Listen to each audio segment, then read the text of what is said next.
Good day, everybody, and welcome to another edition of the Military and Foreign Affairs Network. I'm your host, the voice of reason. In this episode, we are going to continue our coverage of the ongoing situation between Russia and Ukraine, and we're going to have a look at some possible strategies, some possible tactics that the Russians could end up using that I think at this point we're not talking a lot about. And what I mean by that is we continue to hear about this massive buildup of armored formations near the Ukrainian border.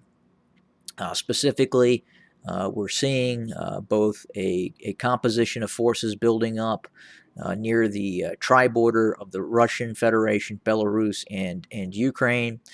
This force obviously could threaten to drive south and threaten Kiev itself. While other formations are building up along other areas of the border with Ukraine, with a variety of targets that they could at some point go after.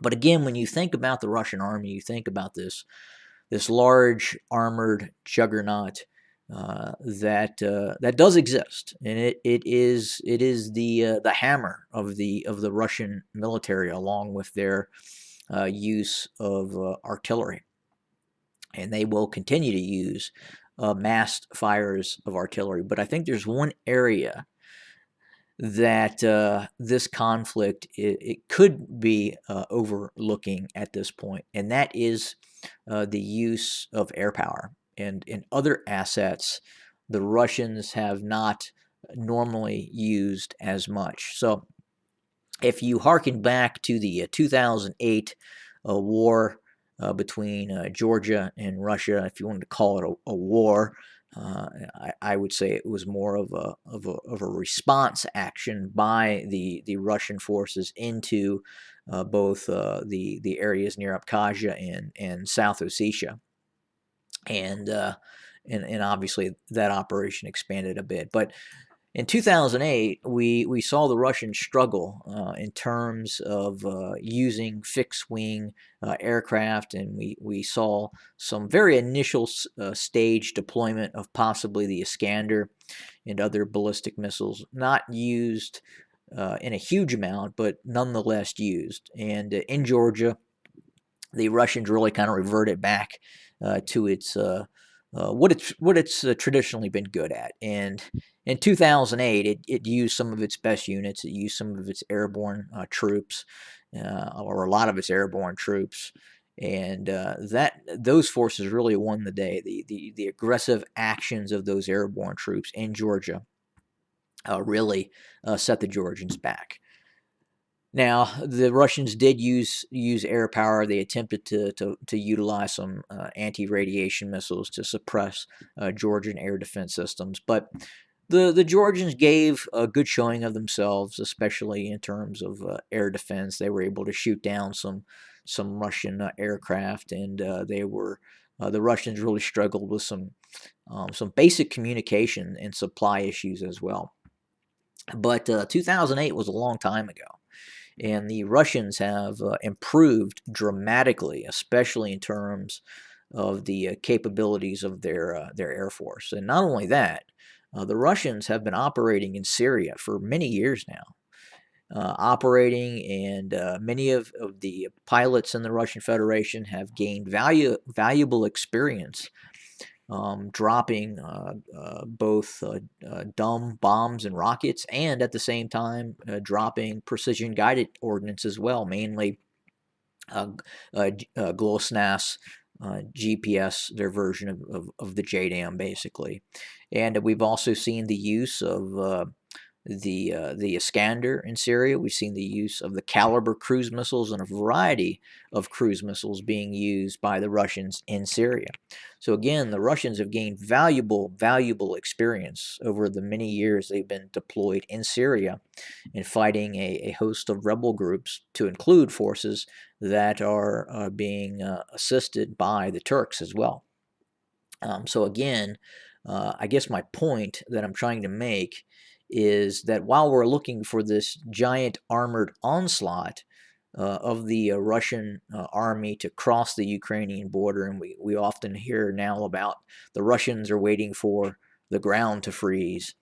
Well, I can tell you that the Russians fought the Germans throughout the Ukraine in all weather months. Some of the most extreme weather that has really ever been seen in warfare. The Russians fought the Germans in World War II, and they fought the Germans in summer. They fought the Germans in spring. They fought the Germans in winter.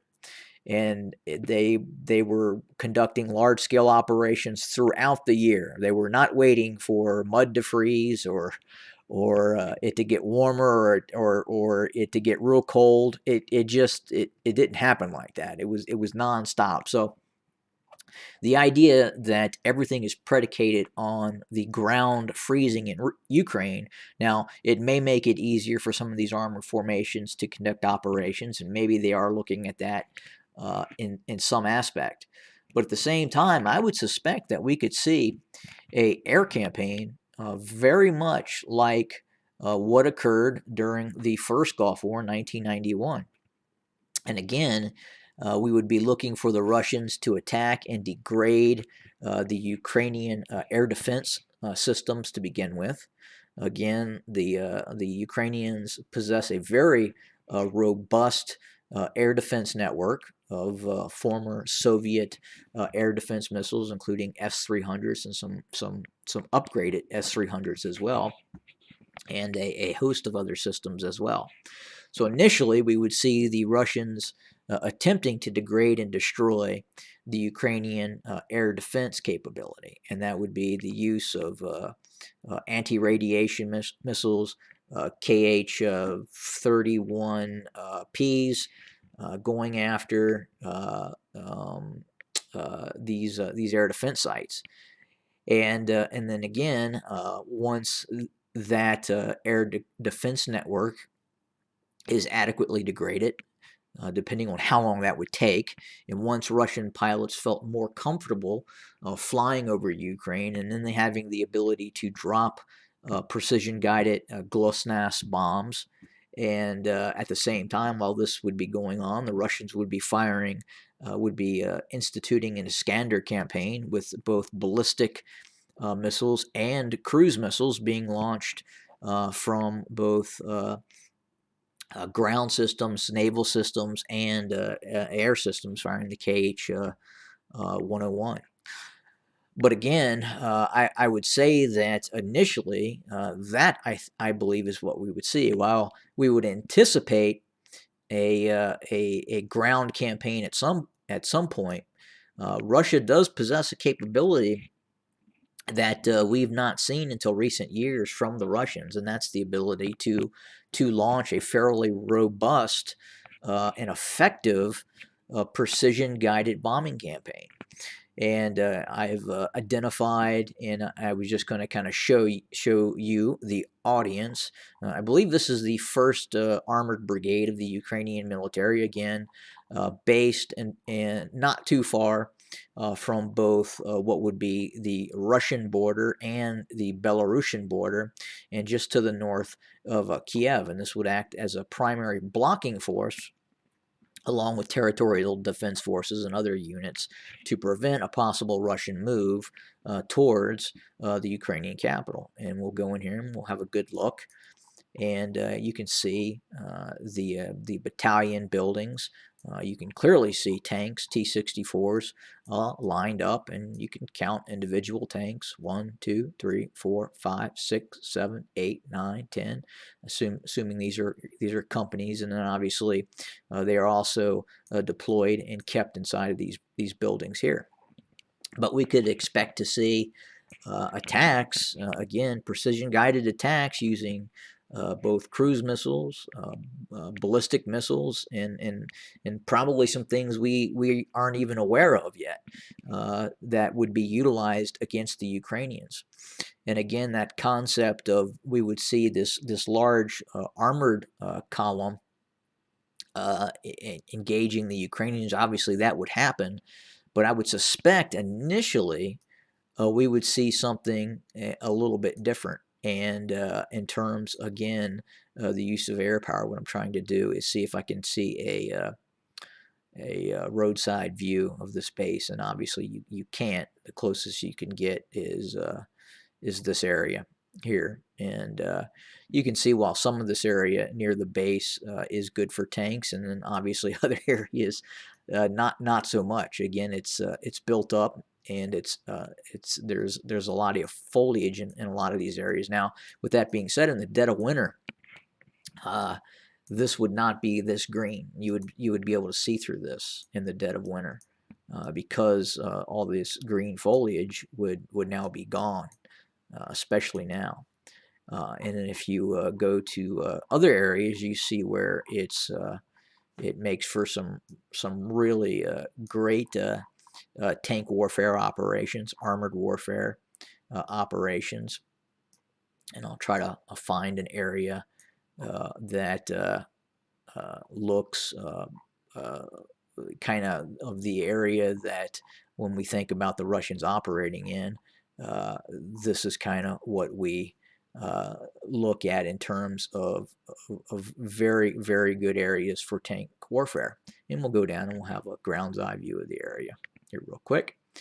And clearly you can see, a lot of this is again, vast distances. You're looking at, in some areas, you're looking at easy 2,000 meter engagement ranges, and just really good for tank warfare. And again, we would suspect that the Russians, in some cases, are waiting for this ground to freeze, where they're not running into muddy fields. But again, the Russians operate it in this area that we're looking at right now throughout all kinds of weather. Again, when they fought the Germans, and we saw the Russians fight the Germans in all forms of weather, not just waiting for the ground to freeze.